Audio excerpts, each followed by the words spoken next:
kami sa ospital.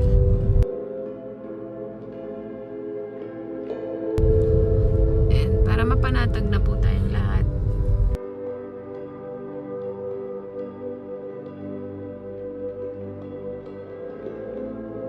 Ito na po tayo sa Tarlac Provincial Hospital. Papacheck po natin ulit lahat kay Kuya Bagnim kasi nung nakaraan normal po lahat. So siguro papaulit na lang po namin yung potassium niya para mas sigurado po.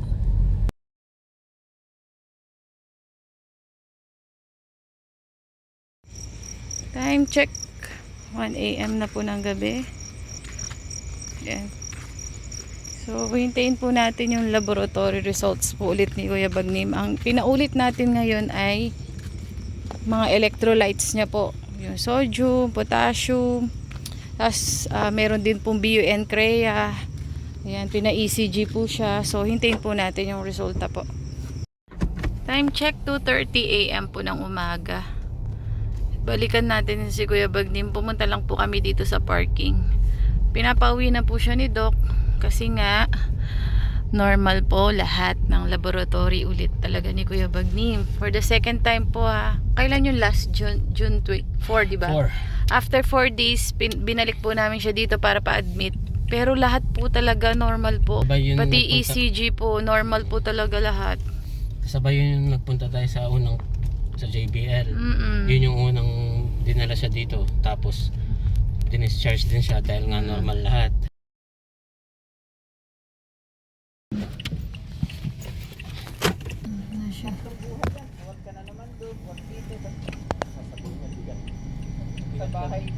Magti 3 AM na po.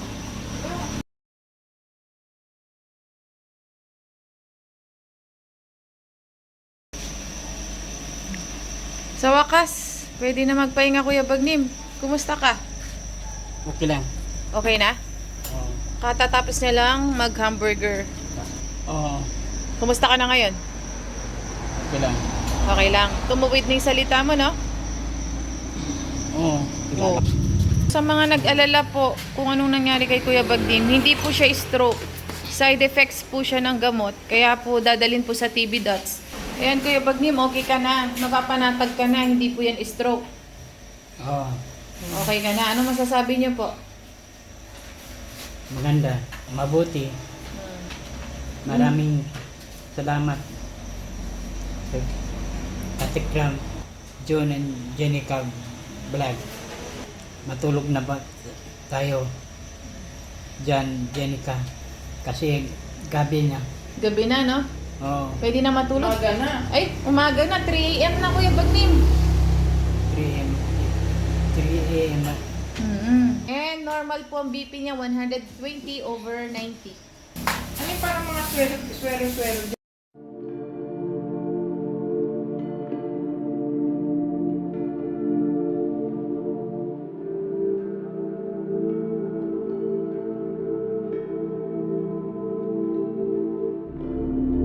Ay, Malu, thank you po ah. Bukas pa adjust na lang po yung gamot. Okay, Ano po? bye-bye. Bye-bye po. Good night po. International, bye-bye. Thank you very much. Thank you so much po. Good morning po mga ka-John and Jenica, mga ka-Tekram. Ayan. Nag-request talaga siya magpapunta sa ospital. Para mapanatag din po kami, Mm. malapit din naman po ang hospital dito. So talagang Dinala na natin siya sa namin ospital. siya sa ospital. Kasi ang ano niyan, hineads up na natin siya na dadali natin siya sa DSWD. Para naman sana i-ready niya yung sarili niya. Kasi gano'n naman talaga yung plano. Nabigla siya. Yun, nagpadala muna siya sa ospital. Kaya dinala muna natin siya kagabi. Yes. 12 AM, tinakbo natin siya. Pagdating sa ospital, yung BP niya normal naman, 120/90. Ginawa ulit yung laboratory. Ginawa ulit yung mga ECG niya. Inassess siya mabuti ng doktor. Pangalawang beses na yan, ha? second time na po. Dinala po namin nung una, nung nakasabay po sa JBL noon.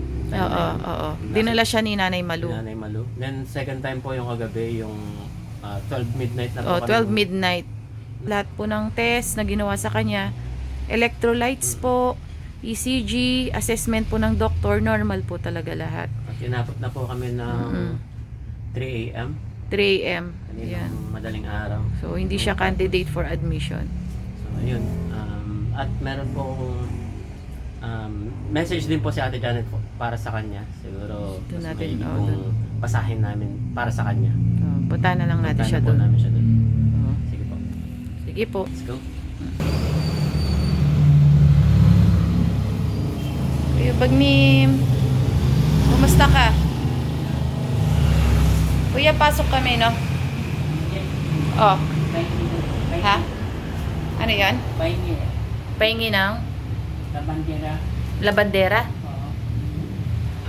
Magpapatulong ka maglaba. Magpapatulong ka maglaba? Hindi. Pahingi.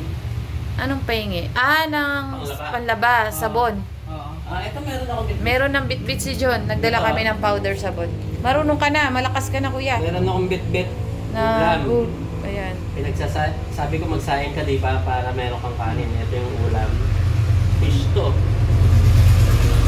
Okay. Ayun. Ayun, nandito na po kami sa tirahan. Tinutuluyan ni Kuya Bagnim. So, nadatnan po namin siya na naglalaba. Naglalaba ka, Kuya Bagnim? Oo. Baliksigla na siya.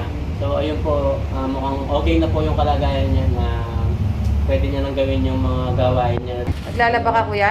Oo. Kuya Bagnim, pwedeng makiupo? Ano? Mabango, mabaho? Mabango. Kuya Bagnim. Ayan, siguro naman. Mitik. Ayan. Babangon na rin yung mga lalabahin mo. Na. So, yung tinirahan po namin ngayon nasa highway talaga. Oo, highway po. Business, ano kasi to area eh. Ayan. Kuya Bagnim, ano yung gagawin mo ngayong araw na to? Lapa. Maglaba ka na? Oo. Nakapagluto ka? Hindi pa. Hindi pa. So, tamang-tama pala yung dala naming ulam. Yung kanin, wala ka pa? Ha? May dala kaming ulam, steam na fish. Kinakain mo yon?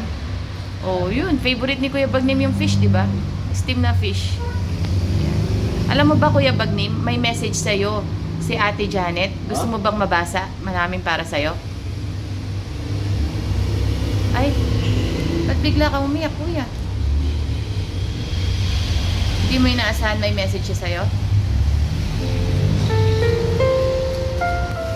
Ano ba yung naramdaman mo? Kinabahan ka ba? Parang bigla siyang umiyak. Kaya, Masaya? Nalungkot? Bakit? Ibang pakiramdam? Gusto mo ba basahin ko muna? Para sa'yo. Kuya Bagnim, ready ka na ba sa message ni Ate Janet sa'yo? oo. Sabi niya, Good PM po, Ate Jen. Napanood po namin ang vlog po ninyo kagabi. Humingi siya ng tawad sa amin lahat dito sa Promised Land. Mulawag po naming pinapatawad si Kuya Bagnim. Sana magbago na siya at mag-isama ng mabuti kung sino man ang makakasama niya at mag-iingat siya.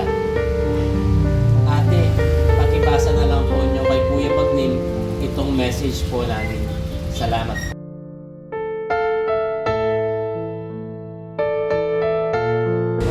Pinanood ka nila Ate Janet, Kuya Lito, nila Ate Chris.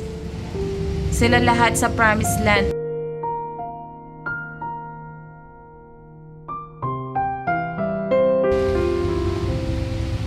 Anong masasabi mo? Pinatawad ka na nila, Kuya Bagnim. Ate Janet, maraming salamat po. Maraming.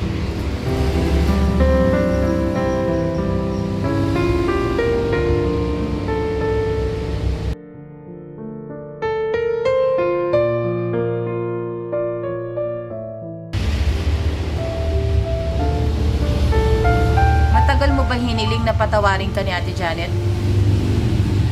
Matagal mo bang hiniling yon, Kuya Bagnim?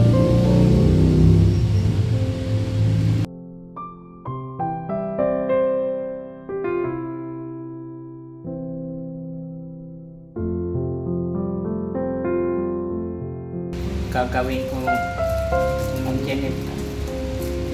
Lahat. Salamat po. Patatawad niyo sa akin. Yun lang po. pasensya na po.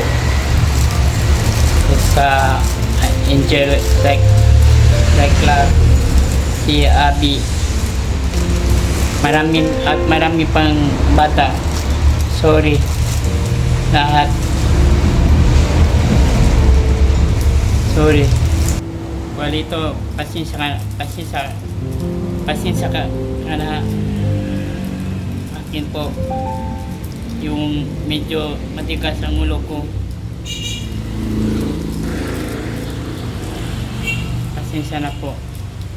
Pangako ay ayusin ko yung buhay ko dito. Pangako. Wala yung marinig na masama. Wala na silang maririnig na hindi maganda. Oo. Pangako yan. Maraming salamat po sa suporta po sa Jolly Vlog. Thank you so much po sa palagi niyo pong panonood po sa aming mga premiere po. Ayun. Sobrang bait nila Ate Janet at saka tatay nito. Hinanap pa rin nila yung pagpapatawad sa puso nila sa kabila ng nagawa mo. Sa kabila ng mga kamalian mo doon. At pinili pa rin nila magpatawad. Kaya kay Ate Janet at kay Tatay Lito at sa Promised Land, salamat po. At magkakaroon na rin siya ng kapanatagan si Kuya Bagnim at siguro naman isa yun para magiging dahilan niya para lumaban ulit.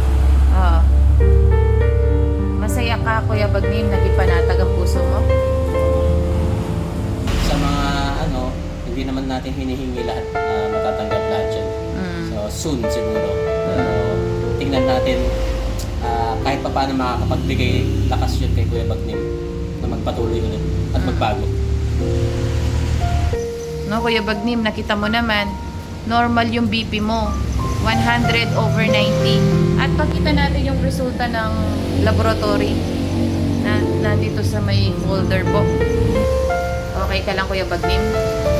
Masaya ka ba o nalungkot sa mensahe nila? Masaya. Masaya ka?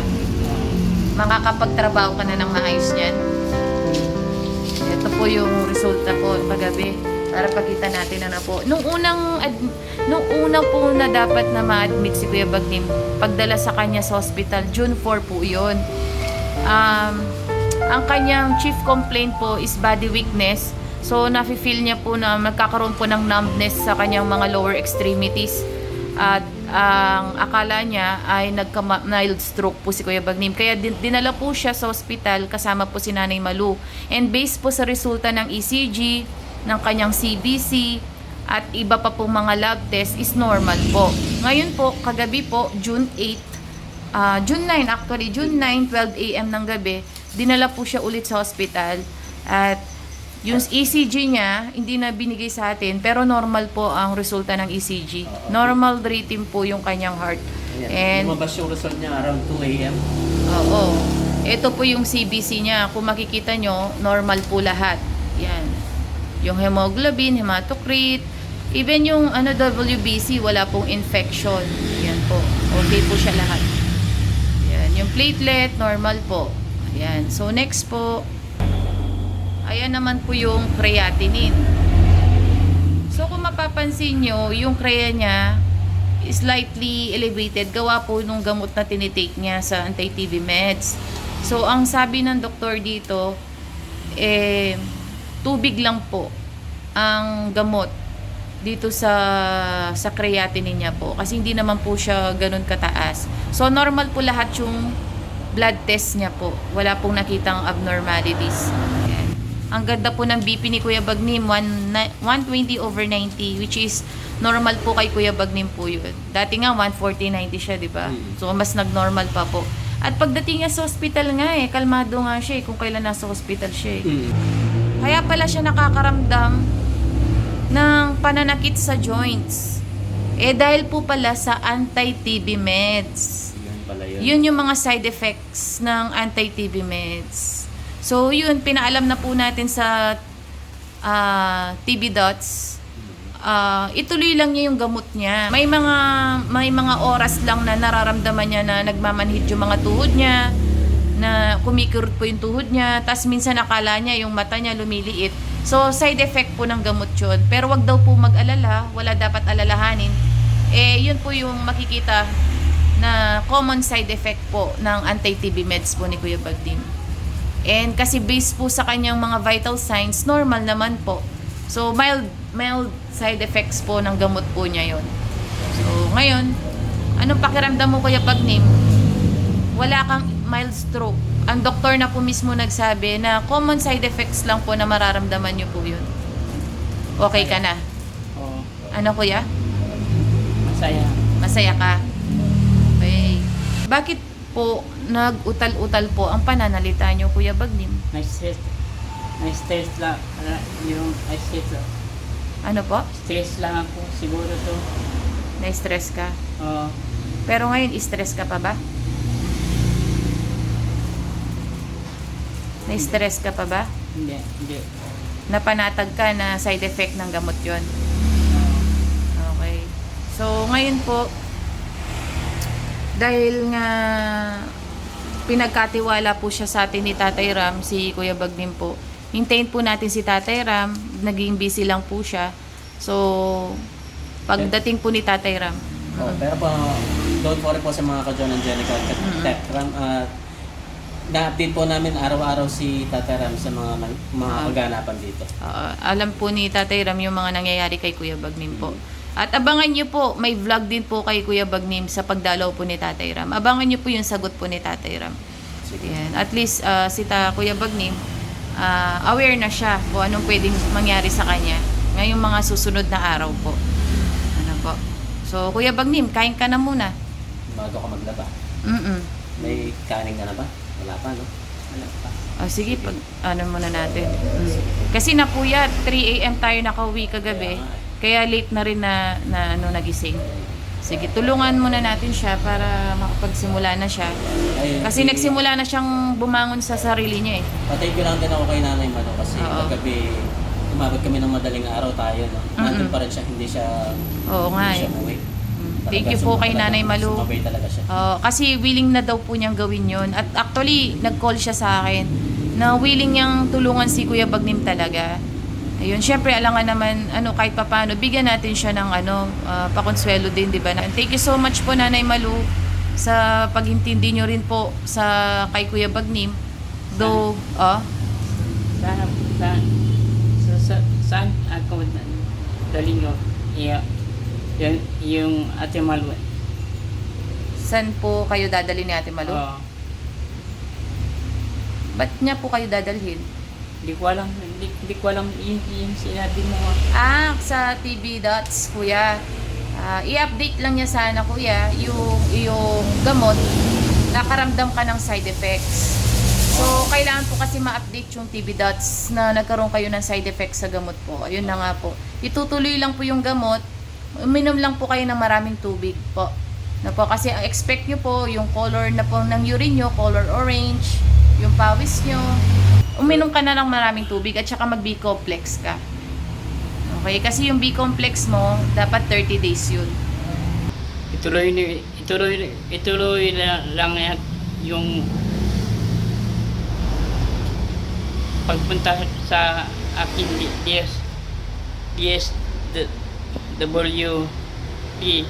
Ituloy na.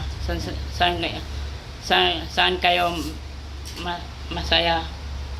Susuportahan po kayo. Hintay lang muna. Hintay lang sabihin yung Tatay Ram, papayag na ako magpadala DSWD. Pasensya po yung pagsasalita ko. Pasensya na hindi ko mapigilan. Ang laking yung tulong na nila sa akin. Sino po? Yung John and Jenica vlog. Kami po? Oo. Gusto kasi namin gumaling ka, Kuya. Oo. Kahit na nasasabihan po ako na parang rude po sa inyo, kung tutusin po, magkaedad lang po tayo, Kuya. Oo. Di ba po? Ano pong masasabi niyo po? Wala po akong masabi sa inyo mag-asawa. Mm. Maraming salamat po sa inyo at pagbuhat sa aking Kuya John. Hmm. Kuya Bagnim, pinabayaan ka pa po namin? Pinabayaan ka pa po namin? Hindi. Hindi. Hindi. Kasi baka isipin po nila pinabayaan ka po namin dito po. Hindi. Side effect na yung gamot. Side effect po ng gamot. Oo. Naintindihan nyo na po. Oo. Sinabi ng doktor. Oo. Tanggap nyo na po. Oo. Kasi 2 beses na po tayo nagpunta sa doktor, di ba po? Sa ospital. Normal po lahat. Ngayon naintindihan nyo na po. Mm. Tulad ng sinabi ko, marami na may marami na pagsamaan dito Mm. sa Tarlac. Oo. Yun, wala, payag na ako, DSWD. Payag na po kayo? Oo. Mm. Hintay na tatay lang. Hintay lang si Tatay Ram. Oo. Sige po. Okay po. Sige po, hintayin natin si Tatay Ram. Lalo na, syempre, si Tatay Ram po ang pinagkatiwala po kayo sa amin. Pero at least, ano na po, tanggap nyo na po sa sarili nyo po. Oo. Sige, salamat po Kuya Bagnim. Ayun, makakapagsimula na kayo. Kumikilos na po siya ngayon. Bumangon na po siya sa sarili niya po. Nagsimula na po siyang maglaba po ng damit niya. Ayan, kasi nasa utak niya po, masyado niyang iniisip yung akala niya na stroke po siya. Yun ba Kuya Bagnim? Akala niya na stroke kayo? Oo. Ngayon okay na po siya, kumilos na po siya. Simulan niyo na rin po mag-bike, ano po? Oo. Pasensya na po. Oo. Gusto mo? Sa mga Janica. Oo. Sige po, nagsaing na lang. Sasayin ka.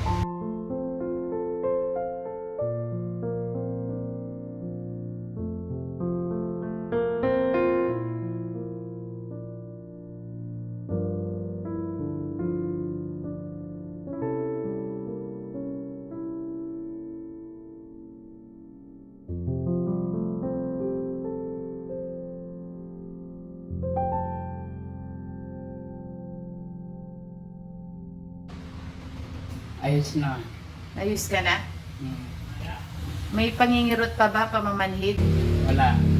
Nawala yung pamamanhid. Okay na? Okay na.